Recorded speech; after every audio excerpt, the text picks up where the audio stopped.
we talked earlier about the 91 liberalization. That actually did lead to a surge of investment, and in fact till 2008 the increase in both inwards and outward FDI was very creditable. It was among, I would say, the top 3 to 5 countries in the world. And so the question is, things do not remain the same, they keep changing, and in a sense the 2008 crisis, which originated in the US, has exposed weaknesses not only in those countries but also on the other side, including countries like China and of course India. So the question is, what are these weaknesses? That's one element. The second is that success actually generates further bottlenecks which you have to address. That is my specialization is the history of the study of high growth economy which grew very fast. And one of the difficulties is that when you grow very fast, there is not enough time to solve every problem, but you have to pay attention to the bottlenecks that arise.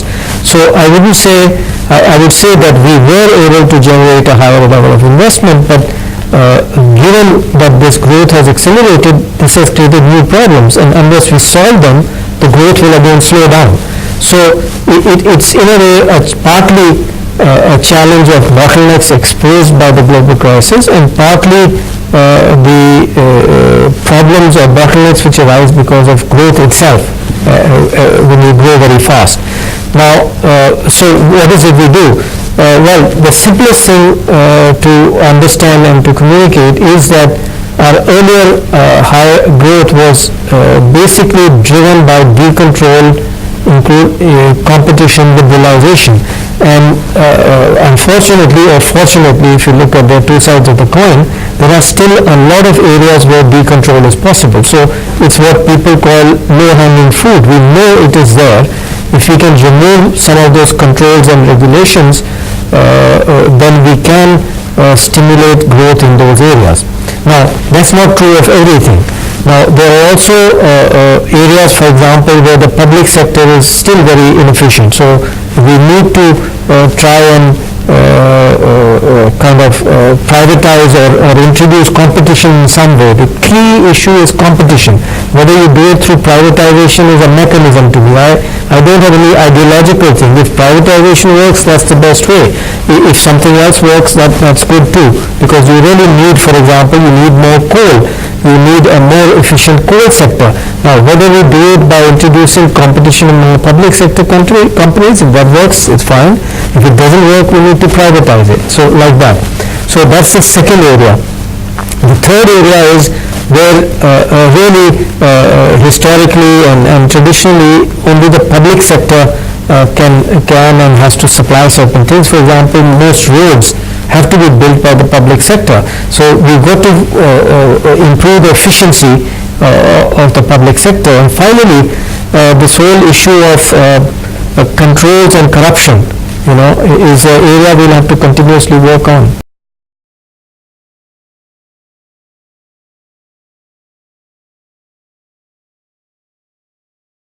I advise the government in a way and the public policy how to change it. Sure. So that is the focus.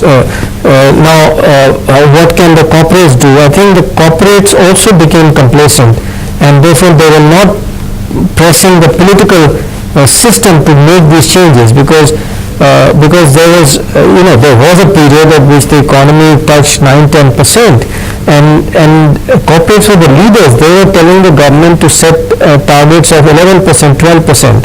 Well, in my view, that was not feasible at all. It was a wrong way to go because it made everybody think, 8 and 9% is now given, now we can think of 12%.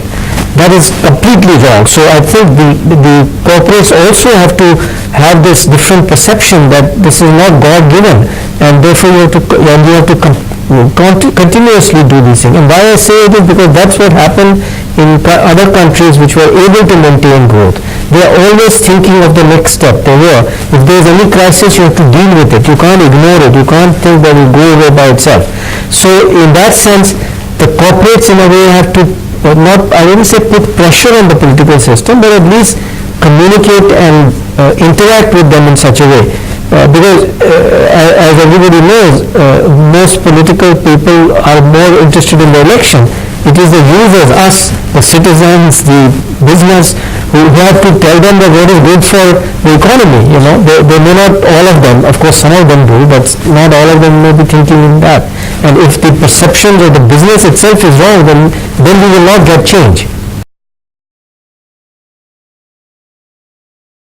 Absolutely. This is the message I conveyed, that the growth potential of the Indian economy is still 8.59, but we will not touch it, go back to it, unless these bottlenecks which have arisen, we know. For example, for 3 years, a very long period, food inflation was much higher than it's kind of happened very seldom in the last 60 years. And therefore what we know is that there is a new situation. A lot more people are getting better off, and they want more food, better food. We know that our cities are getting congested and the real estate value is going higher, so the cost of delivering this food to the retail end is going up, and so on. So we have to solve the problem. So one way to do it, for example, is to introduce competition through FDI and retail, which will hopefully shrink these margins, set up a more efficient supply chain, etc., which will solve this inflation problem in food. So like that, in every issue, there are possible solutions which we have to look at and hopefully implement. And again, I emphasize that the public and the media and the people have first to know. It's only if they know and ask the politicians that the politicians will act. This is not just an Indian problem, it's a problem all over the world. Unless the people and, as you said, the business raises these issues, the politicians don't act. That's what we see across the world. There's one more aspect, of course. I mean, given that India is a large country, I think it is a mistake to look at it as uniform. So clearly some states are moving ahead faster than others. So any outsiders must always, they'll find all kinds of things, all extremes from 0 to 1. So the question is, at any given time, it may be Tamil Nadu which is the best place to go. The next year, in the next 3 years, it may be Bihar. So they've got to take a more detailed picture. That's the only advice I would have, is for an outsider, they must get more into the details, because India is very diverse. So what we are talking about so far is the broad picture all across India, but there's a lot of variation. So, if one place is exhausted, please go and look in another place. It may actually not be bad, it may be improving. So that's what I would advise. See, the last study I remember said that, which was, if I recall, about 3 years ago, there was a comparative study, in fact perhaps by the IMF, this was before I went to the IMF, which showed that the average returns were much higher in India than in China. The thing is, there's a difference between average and individual, one, and second is a matter of scale. We know that the Chinese economy is now roughly, in real terms, which is really GDP, PPP, is about 2.5, or if you want current dollars, maybe 3 times. So clearly the scale of everything is higher. So there will be 3 times more people making that same average return, I mean, to put it very roughly. So you'll hear a lot more of the Chinese success than you'll hear of India. But that doesn't take away from the Indian part of it. So again, the scale, we have to keep in mind the scale versus, for example, there could be some small country, let's say in Latin America or in Africa, where they're making very high returns, but you'll never hear about it because it's too small. Which means if it is 1/10 the size of India, there will only be 1/10 the number of investors. You never meet them. So you've got to be a little careful of that. I mean, the fact that China is doing well and a lot of people are making money is partly because they are 3 times the scale. There will probably be 3 times the investors. So that's what it is, I mean, if you are an investor in India, you have to see and look for those opportunities. I go back to the growth perspective. There are in my projections, I projected that India's rate of growth will be higher than that of China by the middle of this decade, and I still stand by it.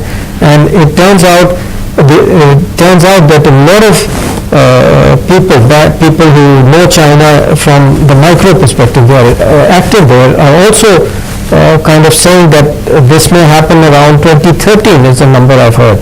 So in that sense, yes, the answer to your question is if we take in longer term perspective, I think there is a widespread opinion that the Indian growth model, or whatever you want to call it, system is much more sustainable than the current Chinese one. The Chinese model is coming to the end of its shelf life, or whatever you want to call it, because it was too heavily based on the external side in terms of exports, etc., and is too dependent on investments and continued investment.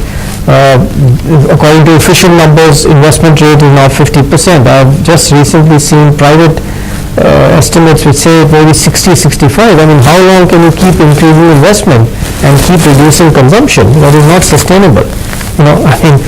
Just imagine if you increase your investment level by 10% every year, sometimes you get to 100% in 3 to 5 years. I mean, that's not sustainable. So in that sense, there are really the model which they have used so far is coming to an end in a way, and unless they change it, the growth could really slow dramatically.